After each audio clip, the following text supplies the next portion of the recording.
지금 이 방송을 보는 이 시점에서는 여러분들의 신호선에 대한 관심이 좀 더 다른 곳보다 커야 된다라고 얘기를 드리고 싶다. 그 이유는 아까 말한 좀 어렵죠. 저도 어렵습니다. 그래서 결론 좀 알려주세요. 딱 찍어서. 그래서 네, 역세권 투자자는 알아야 될 8가지 중에 이제 6번째입니다. 6번째는 성공적인 역세권 투자를 위한 부동산 기본 지식이래 말씀하셨는데 이 기본 지식이 뭐죠? 요 내용은 제가 그래도 일반 구독자분들 이렇게 책을 보시는 분들 또 네. 시청하시는 분들을 위해서 제 나름대로 필요한 것들을 적어낸 건데요. 네. 저는 크게 3가지 관점에서 좀 바라봤으면 좋겠다라는 겁니다. 저도 이 철도 계획을 실제 하면서 부동산 투자도 해보고 하면서 보니까 근 한 20년 시장을 바라봤거든요. 그래요. 네. 결과적으로 아무리 중요한 역세권 정보도 네. 결국 부동산 시장 앞에서 이길 수 없더라라는 것들을 먼저 느꼈습니다. 그쵸. 네. 그래서 여러분들이 아무리 좋은 정보, 좋은 개발 정보가 있고 뭐 재건축 이슈가 있고 하더라도 네. 결국 시장 앞에서 이길 수는 없다. 그래서 부동산 시장에 대한 어떤 흐름, 추이, 네. 앞으로의 방향성 이런 부분들을 먼저 봐줬으면 좋겠다라고 보여지고요. 네. 그다음에 두 번째로는 좀 개괄적인 내용입니다. 네. 그래서 우리가 정책에 대한 부분들 계속 뭔가 던지잖아요. 네. 예, 정부에서 뭐가 던지면 그런 부분들을 그냥 지나보내지 마시고 어떤 여기 핵심 몇 가지만 아시면 됩니다. 네. 핵심의 의제가 뭔지 이런 부분들을 그래도 기억을 해두시면 그렇게 이제 두고두고 본인의 어떤 시장을 바라보는 그런 힘이 될 수 있다고 저는 생각이 들고 그 다음에 개괄적인 측면에서 개발 계획들에 대한 부분들도 필요하다. 네. 그 중에 하나가 역세권인 겁니다. 네. 꼭 그럼 개발 계획이 0만 있는 건 아니잖아요. 네. 그렇죠? 뭐 공원이 생길 수도 있고 뭐 미군 기지가 옮겨갈 수도 있고요. 이런 것들은 다 미군 기지가 옮겨지면 대부분 다 공원화 되거든요.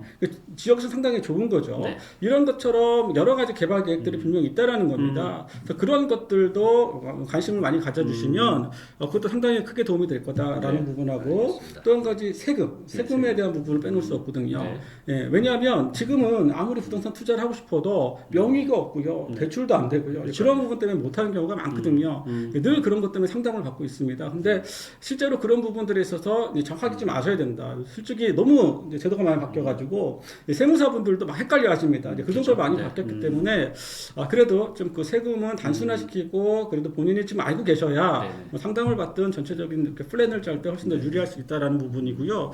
그런 것들을 좀 부동산 개괄적인 측면이라고 누구나 알아야 될 좀 알아야 될 내용이라고 보고 또 조금 더 깊이 들어가면 어떤 개별적인 상황을 좀 아시면 좋다라고 봅니다.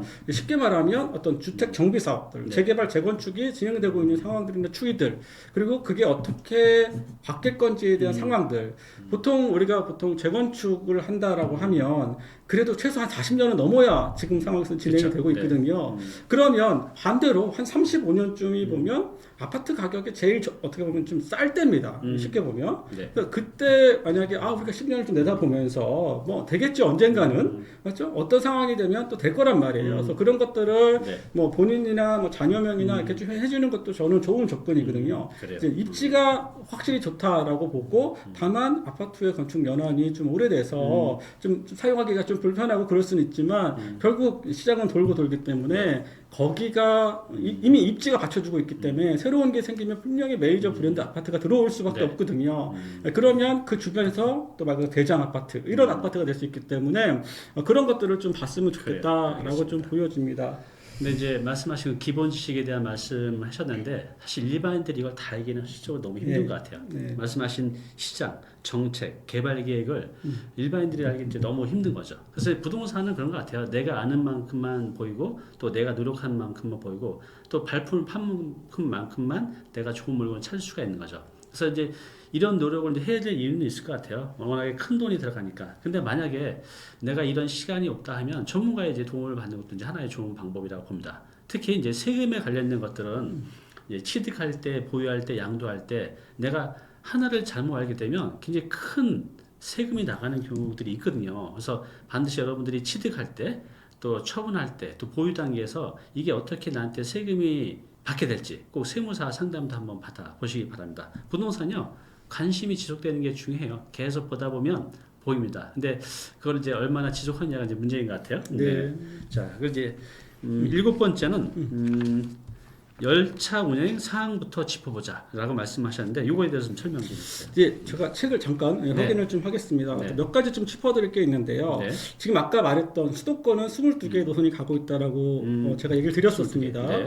그래서 그 노선마다 제가 좀 제 책에도 좀 표시를 해놨는데, 그러니까 그러니까 하루에 네. 이용하는 승객 수 그리고 그 승객이 얼마큼 실제로 이용하는지에 대한 네. 부분들을 좀 조사를 한 게 있거든요. 네. 그 조사 내용을 보면. 네. 그 지금 현재 지하철 2호선 같은 경우, 네. 그러니까 우리가 보통 지하철 한 양이 몇 명 정도 타는 게 좋을 것 같습니다. 글쎄요, 한 한 100명? 100명 네. 더 타나요? 몇 명 정도 되죠? 한 160명 정도가 160명. 적정 인원입니다. 아, 그러니까 그래요? 한 명이 앉고 두 명이 서 있는다. 그 정도가 적정 인원. 그게 예, 160명? 예, 예. 그거를 열량을 끌고 다니고 있거든요. 현재 그럼 지하철 2호선이 1600명이네요. 그렇죠. 한 번에 움직일 때 지하철 2호선은 1,600명을 태우고 있다라는 거예요. 근데 아마 올 초에 김포시에서 김포시장님이 그 김포 경전철을 출근 시간에 타고 그 네. 기자와 한번 타고 네. 예, 나온 모습이 보여졌습니다. 네. 그 김포 경찰철의 지하철은요 한 양에 탈수 인원이 80명밖에 안 돼요. 차가 작습니다. 저런밖에 안 되네요. 예, 예. 근데 그걸 두 량밖에 안 끌고 가요. 그럼 160명. 예, 그러면 단순하게 우리가 쉽게 이해하는 것만 놓고 보셔도 2호선과 어떤 경전철의 어떤 차이가 많네요. 그렇죠. 10배 차이네요. 예, 예. 탈 수 있는 인원이 뭐 적게는 5배, 많게는 10배까지도 차이가 난다는 거예요. 그러니까 아무리 운행을 좀 빨리 돌린다 하더라도 기본적인 열차를 태울 수 있는 용량, 그러니까 네. 인원 용량에 좀 한계가 있다라는 부분이어서 네. 우리가 그러니까 기존에 있는 현재 다니는 지하철을 어떻게 놓고 해석할 거냐에 대한 부분은 결국 뭐 주변에 뭐 환경이 좀 안 좋다 하더라도 노후화 됐다 하더라도 나중에는 개선되거나 할 때 상당히 큰 영향을 줄 수 있다 하는 부분이 입지적으로 우수하다라는 게 저는 뭐 지하철 2호선을 한 예로 이렇게 들 수 있다라는 겁니다. 네, 네. 그런데 그렇게 따져 보니까 월 승차 인원이 그러니까 한 2,400만 명까지 네. 탈 수 있는 거예요. 월로 따지면. 네. 근데 실제로 이용하는 거는 그것보다 2배가 훨씬 더 많은. 그러니까 지하철 2호선은 말 그대로 2,400명이 사는데 월 이용료가 훨씬 더 그보다 2배 이상 많은 그러한 결과치를 보여주고 있다라는 거거든요. 2호선이 가장 많은가요? 예, 현재 제일 많습니다. 그래서 그러한 것들을 우리가 그럼 기존에 있는 노선에서 차이가 영향이 많이 있구나라고 보여지는 거고 그거에 비하면 다른 데는 열차의 이용률이 말 그대로 10%도 안 되는 그런 노선도 있고요. 20, 30%의 노선도 있다라고 네. 봅니다. 그래서 총 용량 대비 실제 이용 효과 네. 그런 부분들을 우리가 좀 알 수 있으면 좋다라는 것들을 먼저 드리고 싶고요. 네. 결국 저는 두 번째로 네. 또 역에 대한 하차 인원 그걸 좀 포인트를 잡았으면 하차 인원, 좋겠다. 그쵸. 네. 역에 대한 하차 인원. 그럼 제일 많이 가는 역이 어디일까요, 대표님? 일자리 있는데 예, 그렇죠. 네. 역을 좀 특정해 보면 뭐 강남역, 예, 예. 뭐 구로 가산, 예, 예. 또 뭐 영등포, 예, 예, 뭐 맞습니다. 이런 데들. 네. 예, 그래서 업무와 상업적 기능이 발달한 역들이 아무래도 아침에 아니면 주말이나 평상시에 하차 인원이 많다라는 거예요. 네. 그럼 쉽게 보면 강남역은 하루 하차 인원이 10만 명씩 넘습니다. 네. 그게 제가 보기에는 대한민국에서 가장 열차 하차 인원이 많은 역이거든요. 그래서 우리가 역을 바라볼 때 뭐 일반 열차는 다 제외하고요. 전동차나 경전철만 놓고 봤을 때 그냥 그걸 수도권 전철로 보시면 됩니다. 네. 그 노선에서만큼은 이런 10만 명이 하차하는 역이 상당하다. 네. 그런데요, 5천 명도 안 가는 역이 있어요. 내릴 때. 그래요. 5천 명도 안 되는 역. 그러면 이 역을 똑같이 볼 수 있느냐? 저는 차이가 크다라고 봅니다. 그리고 그러니까 수요가 하차 인원이 많은 역들을 조금 더 쉽게 갈 수 있다. 이런 건 상당히 중요하다고 보거든요. 그래서 2호선의 가치가 높은 이유가 이제 그런 부분이 있다라는 거고 책에 얼마큼 하차 인원이 많은지에 대한 얘기를 살짝 좀 했었고요. 네. 또 세 번째로 네. 열차의 이제 운행 횟수와 운행률입니다. 왜냐하면 네. 하나의 지하철이 가는데 모든 역에 다 정차하지 않는다는 네. 거거든요. 최근에 수인선하고 분당선이 연결이 돼서 수인 분당선이 됐어요. 네. 그리고 어떤 보면 뭐 청량역 이런데 뭐 분당선이 들어간다라고 막 기사도 되고 발표도 하고 막 그랬었거든요. 네. 근데 저는 하루에 10대가 안 가요. 이제 그게 가는 게 무슨 의미냐. 그리고 급행 열차가 간다. 근데 하루에 뭐 4대밖에 안 가요. 네. 그게 급행 열차냐. 이거는 어떤 실질적인 이용에 크게 도움되지 않는 의미다라고 보여지고 네. 제가 얘기를 드리고 싶은 거는 무슨 행 하잖아요. 지하철 네. 이번 행은 무슨 행입니다. 무슨 행입니다. 이런 얘기 가끔 듣잖아요. 네. 그 의미를 좀 생각해 보셨으면 좋겠다. 우리가 이제 선이 생기면 추가로 연장되는 노선은 생각보다 쉽습니다. 네. 새롭게 생기는 노선보다는 연장된 노선이 훨씬 더 건설하기가 쉬워요. 그래서 많이 연장선들이 생기고 있거든요. 네. 그런데 그런 연장선이 생기면 너무 외곽이다 보니까 실제로 열차 운행이 많지 않다라는 거예요. 네. 그래서 제가 이 호선마다 열차 운행 횟수를 좀 적은 겁니다. 네, 그래서 그렇군요. 1호선이다 그러면 소요선행은 하루에 36대밖에 안 가는 거예요. 그럼 소요선에 지하철이 생기는 게 이제 의미가 크냐? 좀 아무래도 이용에 한계가 있다라고 보여지고 네. 그리고 이번 주죠. 이번 주에 하남선의 그 하남시청역까지 이렇게 네. 검단까지 개통이 됐어요. 네. 추가로. 네. 그런데 이제 인터뷰를 땁니다. 그래서 시민들한테 인터뷰 어떠세요?라고 했더니 좋은데 네. 좀 운행이 좀 타기가 불편하다. 네. 예. 아침에 10분 간격, 평상시에는 12분에서 22분 간격인 거예요. 배차 기간이 길군요. 그게 엄청 길죠. 그러니까는 역에 한 두세 정거장만 오니까 만차가 됩니다. 그러니까 그 미사역 지나니까 타기가 힘든 거예요. 막. 그러니까 그 운행 횟수가 상당히 나중에 보면 처음에 생길 때는 잘 몰라요. 근데 생기다 보면 너무 아쉬운 거죠. 이런 부분의 아쉬움. 네. 그래서 그런 것들을 나중에 이제 시장에서는 좀 알게 모르게 조금씩 반영될 수 있기 때문에 우리가 좀 알았으면 좋겠고 그러면 어느 정도가 적당합니까?라고 물어보면 저는 한 120대를 기준으로 놓고 120대 봅니다. 정도. 가는 방향을 놓고 네. 한쪽 방향으로 120대. 그 이유가 출퇴근 시간에 5분 간격. 그냥 평상시엔 10분 가격에 한 대 가야 된다. 네. 이게 최소인 거죠. 네. 지하철 2호선이 240대가 갑니다. 네. 그러니까 최소 120대는 가야 된다. 그러면 이용하는데 크게 불편함이 없다라고 저는 생각이 드는 거거든요. 네, 그래서 5분 10분 간격 18시간으로 운행하고 있습니다. 그래서 그게 이제 기준이 180대라서 네. 이런 부분들을 좀 감안을 해보시면 알겠습니다. 좀 도움이 되지 않겠냐고 또 여러 가지 얘기가 있지만 시간상 그래요. 생략을 하고 책으로 좀 보는 걸로 그래요. 하겠습니다. 책으로 확인하시면 될 것 같아요. 네. 그 열차 운행 상황부터 짚어보자 했는데 다시 한번 이제 요약을 해드리면 일단 지하철이 다 같은 게 아니라는 거죠. 경전철하고 아까 일반철을 말씀하셨는데 거의 10배 차이가 나요. 아무래도 경전철보다는 일반철이 훨씬 전동차. 더 전동차. 전동차가 가치가 있다는 거죠. 또 이제 하차 인원 그런데 이용률 뭐 기차는 굉장히 많이 자주 다니는데 이용률이 별로 없다면 그것도 이제 의미가 없겠죠. 그다음에 하차 인원, 출퇴근 시간대, 그러니까 어떤 출근 시간이죠. 어디 많이 내리냐 이것도 이제 굉장히 중요하고, 그다음에 운행 횟수, 근데 이제 배차 시간이라고 보면 될 것 같아요. 저도 예전에 그 파주에 있을 때 기다리는데 한 20분을 기다리는데 그냥 죽을 것 같아요. 추운데. 그러니까 출퇴근 시간대는 5분, 네. 일반 시간은 한 10분 정도 내에 한 번 와야만 이제 가치가 있다는 거죠. 네. 이런 걸 이제 고려해서 여러분 선택하시면 될 것 같습니다.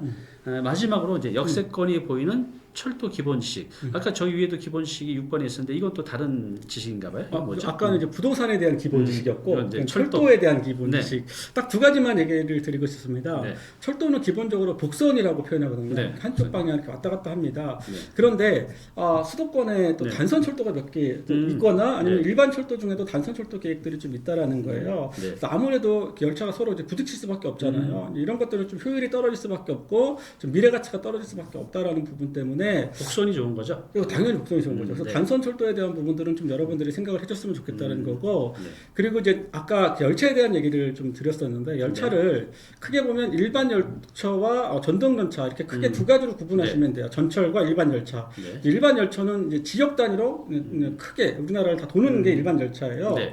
그래서 혹시 뭐 역세권, 더블 역세권, 뭐 트리플 역세권 하는데 좀 헷갈려 하시는 분이 있어서 우리가 바라보는 건요, 전동차와 경전철만 놓고 더블, 트리플 역세권을 하셔야 되고요.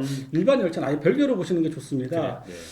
그래서 그러한 부분들을 좀 달리 생각하시면 좋겠고, 네. 이제 그러한 차이가 뭐냐, 크게 보면 승강장 차이가 있어요. 네. 네, 보통 KTX나 이런 것들은 계단을 밟고 올라가거든요. 네. 그런 건 이제 저상홈이라고 해서 되게 홈이 낮습니다. 한 50cm밖에 안 돼요. 네. 그런데 전동차는 바로 타잖아요. 그쵸. 한 높이가 한 1.2m 정도 돼요. 그러니까 이게 바로 들어가는 거예요. 그래서 동일한 승강장을 쓸 수 없는 거거든요. 그래서 일반 열차가 들어가는 역들은 아무래도 역사의 규모가 커질 수밖에 없는 상황이고요. 전동차가 들어가는 거는 좀 상황이 다릅니다. 근데 최근에는 그 일반 열차 중에 ITX가 있거든요. KTX, ITX 크게 두 개 보시면 되는데 ITX가 이렇게 전동차로 같이 이렇게 운행되는 게 최근 트렌드고, 그게 뭐 GTX도 그렇게 유사하게 운행이 될 거여서 이제 그런 부분들은 이제 여러분들이 좀 아시면 좀 어떤 전체적인 철도에 대한 부분들을 좀 더 깊이 있게 알 수 있다고 보기 때문에 좀 참고해 두시면 도움이 될 것 같습니다. 그래요. 지금 이제 대표님께서 그냥 열변을 토해서 목이 좀 잠기시는 물 좀 드세요. 감사합니다. 8가지를 이제 말씀해 주셨어요. 조금 어렵죠. 네. 부동산이 어렵습니다. 저도 지금 어려운데 여러분들 얼마나 어려우시겠어요? 자꾸 들으면 이해가 되실 거예요. 좀 부족한 부분은 우리 대표님 블로그 가시면 좀 더 자세히 설명되어 있으니까요. 책을 사실 분은 이제 책으로 보시면 되고, 아니 이제 블로그에도 많이 나와져 있죠. 예. 네, 블로그 방문하셔서 보시면 됩니다. 지금 이 투자자들이 가장 또 관심 있는 것이 역세권으로 할 때 GTX거든요. 예, 뭐 맞습니다. 매일 언론에 나오니까 네네. GTX A, B, C, D 노선이 있는데 네. 투자 가치가 좀 있다. 아니면 뭐 별로 없다는 분들도 좀 간혹 있으신데 네. 이 GTX 투자 관련해서 이 가치에 대해서 어떻게 생각하세요, 대표님? 일단은 철도가 지하철이 언제 개통되신지 아세요? 지하철. 개통이요? 지하철. 70년대. 예, 74년 아마 8월 네. 15일 날 네. 예, 광복절 날 첫 개통이 됐을 겁니다. 1호선이. 네. 예, 그 다음에 지금 한 50년, 50년이 흘러가는 시대거든요. 네. 그러니까 1세대는 아마 88 올림픽 때문에 아마 지하철의 개통이 자연스럽게 되고 그쵸, 되게 네. 빨리빨리 진행이 됐고요. 네. 그게 4호선까지라고 보시면 됩니다. 그다음 5, 6, 7, 8이 90년대, 2000년 초반 때 지어졌다고 보시면 네. 되고 그게 저는 2세대라고 생각이 네. 되고 그래서 특징이 뭐냐? 좀 광역화됐다. 그 그전에는 서울 중심이었다가 이제는 2세대는 좀 광역화됐다라고 네. 보고 이제 3세대는 개별화됐다라고 보시면 돼요. 개별화. 네. 그래서 9호선이 생기고 도시철도가 생깁니다. 네네. 그래서 광역 단위의 도시철도들이 생기고 서울에 경전철 같은 도시철도가 생기는 거죠. 네. 그래서 상당히 개별화됐다는 게 저는 3세대로 뭐 누가 세대를 구분하지 않지만 제 나름대로 네. 세대를 구분하고요. 전 GTX는 4세대다. 완전 다른 의미의 세대가 열렸다라고 네. 보고 그러면 그 특징은 뭐냐라고 보면 일단은 깊다. 네, 깊고 깊다. 빠르다. 그게 특징입니다. 그리고 상당히 광역화됐다라고 보시면 돼요. 네. 4세대의 특징입니다. 그 GTX고 이 안에는요. 아까 제가 열차 얘기를 잠깐 했지만 열차가 일반 열차 같아요. 그런데 요금 체계는 또 전동차 요금 체계를 쓰고 있는 겁니다. 네. 기본 요금은 조금 비쌀 뿐이지 네. 요금 체계는 환승이 가능한 그러니까 현재 뭐 국토부가 발표하는 것만 놓고 보면 네. 환승이 가능한 네. 광역 단위의 여객 운송 약관을 쓰겠다라는 거예요. 네. 이건 상당히 획기적인 얘기입니다. 기존에 없었던 아주 다른 그러네요. 새로운 모습의 운영 체계라는 거예요. 또 이 운영 체계 과정에서 나중에 또 문제가 생길 수도 있어요. 또 예산이 적자가 날 수도 있기 때문에 초기에는 철도는 초기에 항상 적자입니다. 그래서 네. 적자가 날 수 있기 때문에 분명히 얘기가 나올 수 있는 시기 한 번쯤 얘기가 나올 거라고 보여지고 네. 그런 의미의 새로운 세대의 광역 급행철도가 생긴다라고 보시면 네. 여러분들이 왜 GTX를 투자하는지, 왜 투자를 했는지, 그리고 네. 앞으로 왜 투자를 해야 되는지를 좀 분명하게 저는 이해할 수 있을 거라고 보여지고, 이 GTX는 앞으로 제가 보기에는 빨라야 5년, 네. 이제 A 노선이 이제 5년 정도 더 걸릴 거라고 네. 보여지고요. 그다음에 앞으로 20년까지도 계속 생겨야 될 겁니다. 그러니까 D 노선까지 생기려면 네. 저는 20년까지도 내다보고 있거든요. 15년, 20년까지도 금방 안 될 거다. 하지만 뭐 되면 그 파급력은 상당히 클 거다. 그리고 아까 시장에 대한 반응은 구상 단계, 발표 단계 때 많이 올라간다고 했잖아요. 네. 실제로 나중에 다니는 거는 좀 시간이 걸린다 하더라도 시장은 또 달리 갈 수 있다라는 네네. 것들을 좀 먼저 개괄적인 설명을 드리고 싶고 좀 노선을 좀 세분화시켜서 좀 바라보면 지금 A 노선은 현재 공사 중이고요. 네.